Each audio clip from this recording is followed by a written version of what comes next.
Holidays with friends. We were hitchhiking from Dublin to Cavan, and it didn't seem too difficult to get lifts. Our third driver took us halfway there, then stopped and let us out. We walked on past a garage and raised our thumbs. To our surprise, the third driver stopped again. I think he didn't want us to feel any obligation to buy the petrol he put in at the garage. "Jump in, lads. I can take you all the way now," he said, "and here's something for the journey." He handed us a pork pie and a can of beer. I wonder why anyone would ever take their own car anywhere in Ireland if hitchhikers could make out this well. We got to Cavan, and Andy went straight into the kitchen, where his mum was avidly reading. I think it was the Racing Times. Before she hugged him, I heard her whisper, "Is he a Catholic?" We went into the lounge, and Andy's eyes opened wide with delight. There were several large cardboard boxes distributed round the room. In the garden was the lounge furniture. It was April in Ireland. Andy smiled. "Perfect timing, home brew." As the week progressed and the boxes were opened, bottles removed and contents quaffed, pieces of furniture reappeared in the lounge. Andy and I first met on the college rugby pitch. During practice, I broke my ankle tackling him, and he felt some kind of responsibility for this incident, though no blame could be attributed to him, and we subsequently became friends. Through Andy, I was introduced to draft Guinness, 2 shillings and 8 a pint at the Cross Keys, about 13 pence, in Canterbury. He impressed on me that Cavan Guinness was far superior to anything that could be bought in Kent, and I needed little persuasion to accept his invitation to stay with his family at Easter. We soon dropped into a pleasant routine, going out for a pint at lunchtime and a longer evening session. Andy was right about the Guinness. It was a different drink, drawn from 2 different taps, the head scraped off, topped up and left to settle, with no naff shamrocks imprinted on the top, which is how it was served in the Cross Keys. On our first lunchtime visit, Andy's mum handed him a £1 note and a slip of paper. "Pop this into Jimmy's on your way," she said, "and call in on the way back, just in case." When we called in on the way back, Jimmy handed over £4 10 shillings.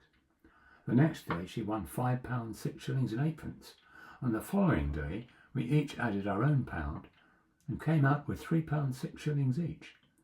We only lost 1 day out of 5. Andy had a very attractive sister, Eilish. She told us that there was to be a show band on Saturday night, playing in a marquee miles from anywhere, and invited us to join her. My heart leapt, but soon resumed its normal position when she added that her boyfriend could take us there, but we'd have to find our own way home. Remembering how easy our hitchhiking had been, I was confident there would be no problem. And I was right. Towards the end of the evening, Eilish told us that a friend of a friend who lived in Cavan would take us back. "He's got a red Mini," she added. The session ended, the band started to pack up their instruments, and everyone streamed out onto the field where the cars were parked. One by one, the cars departed, until there were only a few left. One of them was a red Mini, but there was no sign of the driver. It was cold, and the doors were not locked, so we slid inside. After a few minutes, the driver arrived, started the car, and asked where we were going. Andy told him the address, and we set off. We got back around 2 o'clock in the morning, thanked John, the driver, and Andy asked him whereabouts in Cavan he lived. "Oh, I don't live in Cavan. I'm about an hour away from here," he said. The next afternoon, Eilish came back. "Was your ride okay?" she asked. "Yes, fine, Eilish," I replied. "Thanks for organising the lift." "Oh, good," she said. "Michael is such a nice guy, isn't he? I used to go to school with him. He lives in the next street." After Cavan, I'd arranged to stay with another friend. Instead of flying back, I booked the boat train from Dunleary to Holyhead, then onward to Manchester. The crossing was very stormy and the boat was late, so I missed my connection. I phoned Howard, who'd just moved into a brand new flat, to tell him my ETA was now about 2 o'clock rather than 10 p.m. "Okay," he said, "I'll leave the window open. Just climb in, doss down on the settee, and I'll see you in the morning." I caught a taxi from Manchester Piccadilly. The driver was really friendly and asked why I was going to Heaton Road at that time. I told him the whole story, and we soon arrived at our destination. I walked through the very bushy front garden and looked for the open window. There was one slightly ajar, so I pushed the window up and crawled through the aperture. It was dark, but I could make out the door to the room and guessed correctly that the light switch would be nearby. The room flooded with light. I gasped. Whatever had happened to Howard, the impoverished student? The room was impeccably furnished.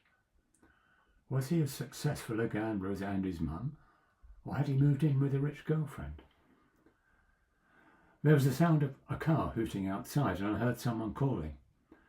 I went to the window, and through the bushes I could make out the taxi driver. "I was just thinking," he said, "you asked for Heaton Road, and there are actually 2 Heaton Roads in Manchester. Did you want Stockport or Withington?" Not sure," I replied as I climbed back hurriedly out of the window.